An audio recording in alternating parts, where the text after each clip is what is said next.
మా ప్రతినిధి రాకేష్ లైవ్ లో జాయిన్ అవుతున్నారు. రాకేష్, 10 గంటలకి విచారణకు ఆయన వెళ్ళబోతున్నట్టుగా తెలుసు. సో ఎన్ని గంటలకి బయలుదేరబోతున్నారు అండ్ లీగల్ టీమ్ తో డిస్కషన్స్ నడుస్తున్నాయా? 9:45కి ఎగ్జాక్ట్గా ఇక్కడ నుంచి బయలుదేరుతారు. ఇక్కడ నుంచి 10-15 నిమిషాల దూరంలోనే ఏసీబీ ఆఫీస్ ఉంది కాబట్టి ఆయన ఇక్కడ నుంచి 9:45 వరకు బయలుదేరుతారు. ఉదయం నుంచి కూడా ఎమ్మెల్యేలు, మాజీ మంత్రులు, ఎమ్మెల్సీ కవిత వాళ్ళందరూ ఇక్కడికి వచ్చారు. కేవలం హరీష్ రావు మాత్రమే హౌస్ అరెస్ట్ చేశారు. మిగతా నేతలందరూ ఇక్కడ ఉన్నారు.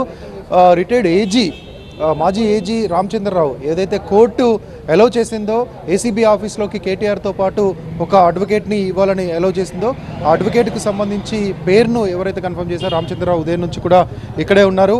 ఉదయం నుంచి ఆయనే దీనిపైన చర్చిస్తూ ఉన్నారు. లీగల్ కాంప్లికేషన్స్ ఎలా ఉండబోతున్నాయి, ఏం అడుగుతారు, ఎలా చెప్తే బాగుంటుంది, ఈ విచారణ ఎలా ఎదుర్కోవాలి అనే విషయాల్ని ఆయనతో చర్చిస్తున్నారు. మనతో పాటు మాజీ ఎమ్మెల్యే గండ్ర వెంకటరామరెడ్డి గారు ఉన్నారు. చెప్పండి, ఎట్లా చూస్తారు మీరు దీన్ని?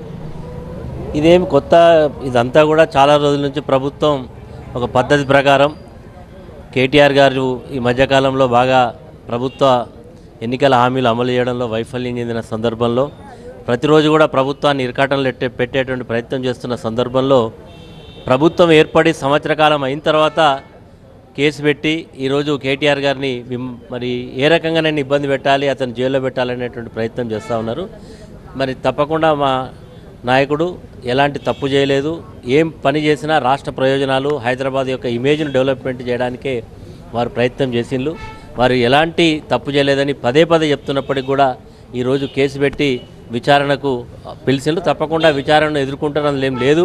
కానీ ఈ కేసు యొక్క పర్యవేక్షణ చూస్తూ ఉంటే ముఖ్యమంత్రి గారే ప్రతినిత్యం కూడా మరి ఏం అడగాలి, ఏం చేయాలి, ఎట్లా పెట్టాలని ఒక ముఖ్యమంత్రిగా ముఖ్యమంత్రి పదవి బాధ్యతలు నిర్వహించకుండా మరి ఈరోజు కక్షపూరితంగా వ్యవహరిస్తూ ఉన్నాడు.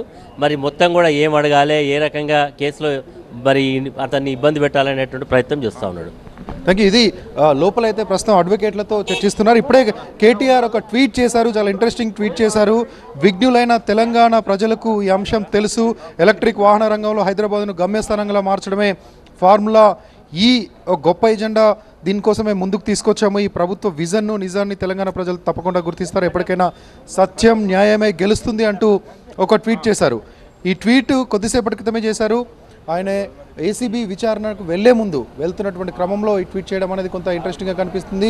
అనేక రకాల ప్రచారాలు జరుగుతున్నాయి. ఇన్వెస్టిగేషన్ ప్రాసెస్లో పోలీసులు ఏం అడుగుతారనే విషయంలో పోలీసుల విచారణ ఎలా ఉండబోతుంది, ఇంతకుముందు ఉన్నటువంటి ప్రాక్టీసు, ఇంతకుముందు పోలీసులు చేసినటువంటి కొన్ని సంఘటనలు అనుకోవచ్చు, లేకపోతే కన్ఫెషన్ స్టేట్మెంట్ను ఇవ్వనిది, చెప్పినట్లుగా కన్ఫెషన్ స్టేట్మెంట్లో రాసినటువంటి సందర్భాలు ఉన్నాయి. వాటన్నిటిని కూడా నిన్న కూడా కేటీఆర్ చెప్పారు. ఇలాంటి అనుమానాలు ఉన్నాయి కాబట్టి మేము కోర్టుకు వెళ్ళాం, న్యాయవాదిని అనుమతించాలని కోరాం, న్యాయవాదిని ఎట్టకేలకు అనుమతించారు. కానీ కేవలం విజన్ మాత్రమే, అంటే చూసే వరకు మాత్రమే, చూసేంత దూరంలోనే ఆయన ఉంటారు. ఇన్వెస్టిగేషన్ ప్రాసెస్లో కానీ లేకపోతే అక్యూజర్ పక్కన క్వశ్చనింగ్ జరుగుతున్నప్పుడు పక్కన కూర్చున్నటువంటి అవకాశం అయితే లేదు. కేవలం హరీష్ రావు మాత్రమే ఇప్పటివరకు హౌస్ అరెస్ట్లో ఉన్నారు. మిగతా నేతలంతా కూడా ఇక్కడికి చేరుకున్నారు. 9:45కి కేటీఆర్తో పాటు అందరూ బయలుదేరుతారు. ఇక్కడ నుంచి వెళ్ళే లీడర్స్ అంతా తెలంగాణ భవన్లో ఆగిపోతారు. తెలంగాణ భవన్లో ఇటు కేటీఆర్ ఇంటి దగ్గర కూడా కొంత సెక్యూరిటీ ఏర్పాటు చేశారు పోలీసులు. తెలంగాణ భవన్లో వాళ్ళు ఆగిపోతారు. అక్కడ నుంచి కేవలం కేటీఆర్తో పాటు మాజీ ఏజీ రామచంద్రరావు వీళ్ళిద్దరు మాత్రమే ఏసీబీ ఆఫీస్కి చేరుకుంటారు. ఏసీబీ ఆఫీస్ చుట్టుపక్కలకి ఎవరు లీడర్లు రావద్దని ఇప్పటికే కేటీఆర్ నిన్న చెప్పారు. దాంతోపాటుగా ఇప్పటికే పార్టీ నుంచి కొంత ఆదేశాలు ఉన్నాయి. ఏసీబీ ఆఫీస్ చుట్టూ ఎక్కడ మోహరించాల్సినటువంటి అవసరం లేదు, కేవలం తెలంగాణ భవన్లో ఉంటే సరిపోతుందని. దాంతోపాటుగా ఈ కేసును సీరియస్గా తీసుకోవాల్సినటువంటి అవకాశం లేదు. క్యాడర్ కానీ లీడర్షిప్ కానీ అందరూ రైతు సమస్యలపైన, ప్రజా సమస్యలపైన, ఇచ్చినటువంటి 6 గ్యారంటీలపైన ఫోకస్ చేయండి, ప్రభుత్వాన్ని నిలదీయండి, అందుకు సంబంధించినటువంటి కార్యక్రమాలు చేయండి. కానీ ఈ పర్టికులర్ కేసు పైన ఫోకస్ చేయొద్దు, నేను ఖచ్చితంగా చాలా కడిగిన ముత్యంలాగా బయటకు వస్తామంటూ నిన్న స్పీచ్లో కేటీఆర్ చెప్పారు. దీని గురించి ఆందోళన చెందాల్సిన అవసరం లేదు. పార్టీకి ఇది ఇబ్బంది కానే కాదు, నాకు అసలు ఇబ్బంది కానే కాదు. తెలంగాణ ఉద్యమంలోనో లేకపోతే గత 10 ఏళ్ల కాలంలో అభివృద్ధి పదంలో నడుస్తున్నప్పుడు చాలా ఇబ్బందులు ఎదుర్కొన్నాం. ఆ ఇబ్బందులతో పోలిస్తే ఇది ఒక ఇబ్బంది కాదు. కాబట్టి క్యాడర్ దీనిపైన ఫోకస్ చేయకండి. కేవలం తెలంగాణ ప్రజలకు కాంగ్రెస్ ఇచ్చినటువంటి గ్యారంటీ స్కీమ్లు, తెలంగాణ ప్రజలకు ఇచ్చినటువంటి హామీలను నిలదీసే వరకు, రైతులకు న్యాయం జరిగే వరకు, రైతులకు ఇచ్చినటువంటి హామీలు అన్నీ కూడా నెరవేర్చే వరకు పోరాడండి అంటూ నిన్న ఒక స్పీచ్లో చెప్పారు.